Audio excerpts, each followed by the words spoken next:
৪ দিন ছুটি গেল। তবে এটা ঠিক যে এই ৪ দিনের মধ্যে আমাকে কিছু না কিছু করতে হয়েছে এবং সেজন্য আমি মনে করি যে এই ৪ দিনে নয়েজ কম বা ধরা যাক আমি এই ৪ দিনের মধ্যে একটা ভালো কাজ করেছি। সেটা হচ্ছে গিয়ে এর মধ্যে আমি কিছু লেখালেখি করতে পেরেছি। আর এই লেখালেখি করতে গিয়ে আসলে এই বইটা আপনারা জানেন যে এই বইটা সবাই কিন্তু এই বইটা জানেন যে 'দিস ইজ দ্য বুক' যে বইটা নিয়ে আসলে অনেক, অনেক আলাপ হয়েছে।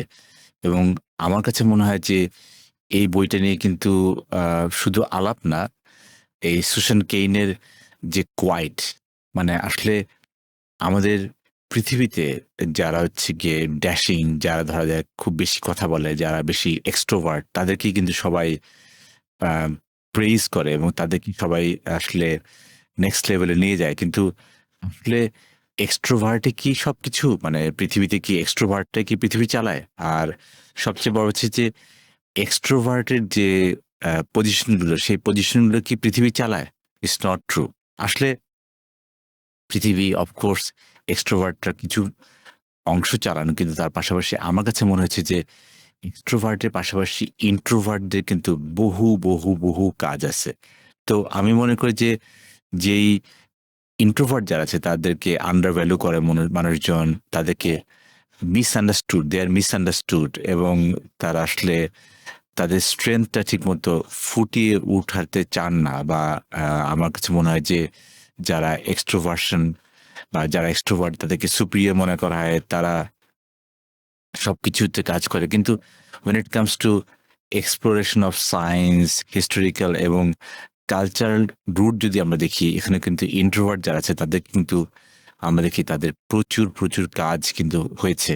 তো সেজন্য আমি মনে করি যে বর্তমান সোসাইটি সেটা ওয়েস্টার্ন হোক আর যেখানেই হোক না কেন, বর্তমান সোসাইটি কিন্তু এক্সট্রোভার্টদের কিন্তু বেশি ফোকাস দেয়। কিন্তু আমার কাছে মনে হচ্ছে যে যারা কোয়াইট, কোয়াইট মানে বলতে চাচ্ছি যে of course these are the people যারা আসলে কোয়াইট এবং কোয়াইটরাও কিন্তু আসলে পৃথিবীটাকে অন্য লেভেলে নিচ্ছে। তো এখানে হিডেন কিছু স্ট্রেংথ নিয়ে আজকে আলাপ করি যে কোয়াইটদের স্ট্রেংথ কিরকম। যেমন আমরা যদি আ কোয়াইট মানে আমি কোয়াইট কি কোয়াইট না আমি জানি না but you should be able to tell better. কোয়াইটদের কিন্তু ডিপ ফোকাস থাকে। ডিপ ফোকাস মানে হচ্ছে গিয়ে রিয়েলি ডিপ ফোকাস এবং সেই ডিপ ফোকাসের কারণে কিন্তু আজকে পৃথিবীতে এত কাজ হচ্ছে। So we should be able to understand the strength of deep focus. At the same time creativity যেমন ক্রিয়েটিভিটি আপনি যদি এই বইটা পড়েন, এই বইটা যদি পড়েন তাহলে কিন্তু আপনি বুঝতে পারবেন যে আসলে একটা দেশকে চালানোর জন্য এআই দেশ চালাতে পারে কিনা সেটা নিয়ে কিন্তু আমরা আসলে একটা ভালো ক্রিয়েটিভিটির একটা অংশ আমরা এখানে দেখাতে পারি। এর পাশাপাশি আ আমার কাছে যেটা ইদানিং যেটা শুনছি meticulous design. Forget about meticulous design, but my point is like meticulous attention to the details. এটা কিন্তু কোয়াইটরা ছাড়া কিন্তু পারেন না। মানে এই যে meticulous attention to the details মানে প্রতিটা লেভেলে ডিটেইলে যেয়ে কিন্তু কাজটা করাটা। যেমন আজকে আপনি দেখছেন নতুন মাইক। আ আমার আমার অনেক মাইক। তো তার মধ্যে আজকে নতুন মাইক না, এটা অনেক পুরনো মাইক। বাট আমি আসলে এটাকে বের করলাম যে মাঝে আ পুরনো নতুন সবকিছু কিন্তু চালায় দেখতে হবে যে আসলে নতুন পুরাতন ঠিকমতো কাজ করছে কিনা। সো আমার যে মাইক, সেই মাইকের যে ডিটেইলস, সেই ডিটেইলসটাও নিয়ে কিন্তু আমি যখন রেকর্ডিং পোস্ট প্রসেসিং করব তখন কিন্তু ডিটেইলস নিয়েও কিন্তু আলাপ করব। তার মানে হচ্ছে কি meticulous attention to the details is a very big strength of white people. আরেকটা জিনিস হচ্ছে কি এমপ্যাথি। মানে যারা white people you never know যে তারা আসলে কিভাবে হেল্প করে। ধরা যাচ্ছে তারা আপনার বিপদে কিন্তু তারা আপনাকে মুখে বলছে না, মুখে সাপোর্ট দিতে পারছে না। কিন্তু তারা হয়তোবা কিছু টাকা নিয়ে আপনার কাছে হাজির হবে বা কিছু সাপোর্ট মেকানিজম নিয়ে তারা হাজির হবে যেটা you would not even understand যে কিভাবে তারা আসলে এমপ্যাথি তাদের মধ্যে কত বেশি। এবং আরেকটা জিনিস দেখেছি যারা কোয়াইট পিপল বিকজ আমার টিমেও অনেকে কোয়াইট আছেন। The ability to work independently on complex task.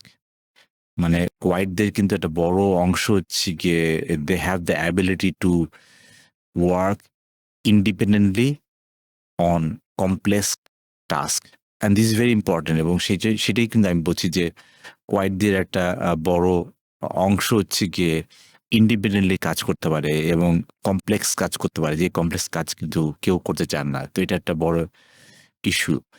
আর আরেকটা জিনিস হচ্ছে গিয়ে সায়েন্টিফিক বেসিসে আমি মনে করি যে সবারই কিন্তু বায়োলজিক্যাল এবং কালচারাল রুট থাকে, এবং সেই বায়োলজিক্যাল এবং কালচার রুট দিয়ে আসলে এই বইটাতে দেখানো হয়েছে যে কিভাবে একজন ইন্ট্রোভার্ট আসলে এক্সট্রোভার্ট থেকে অনেক ভালো কাজ করে। আরেকটা জিনিস আমি আসলে এই বইটা থেকে পেলাম, সেটা হচ্ছে গিয়ে অর্কিড এবং ড্যান্ডেলিয়ান। মানে অর্কিডকে হার্শ এনভায়রনমেন্ট অর্কিড কিন্তু বাঁচতে পারে না, কিন্তু এই অর্কিডকে কিভাবে ন্যাচারাল সেটিংয়ে ফেলে দিয়ে তার কাছ থেকে বেস্ট আউটকাম পাওয়া যায়, সেটাও কিন্তু এখানে একটা ধারণা কিন্তু তারা মানে সুসান কেইন দিয়েছেন। তো এটাও কিন্তু একটা বড় পার্ট। আর একটা হচ্ছে গিয়ে ফ্রি ট্রেডস। এখানে আসলে ফ্রি ট্রেডস একটা কথা বলেছে যে ফ্রি ট্রেডস হচ্ছে গিয়ে আসলে প্রতিটা মানুষের কিছু দে বর্ন, তারা আসলে জন্ম লাভ করে with some core temperament and এই কোর টেম্পারমেন্টের পরে কিন্তু তার কিছু এক্সট্রা ফ্রি ট্রেড থাকে, যে সেই কোর টেম্পারমেন্ট থেকে সে কিভাবে এক্সট্রা সে সে ফ্রি ট্রেডটা সে যোগ করতে পারে, এবং সেই যে যার ফলে কিন্তু তার কমফোর্ট জোনের বাইরে যেয়ে কিন্তু সে একটাপন করতে পারে। সো এই যে ফ্রি ট্রেডস, এই ফ্রি ট্রেডসটা কিন্তু খুব ইম্পর্টেন্ট একটা জিনিস, যেটা আসলে ইন্ট্রোভার্ট যারা আছে তাদেরকে অনেকটা ফ্লেক্সিবল করে এবং ইফেক্টিভ করে বিভিন্ন সিচুয়েশনে। সো এটা একটা বড় পার্ট।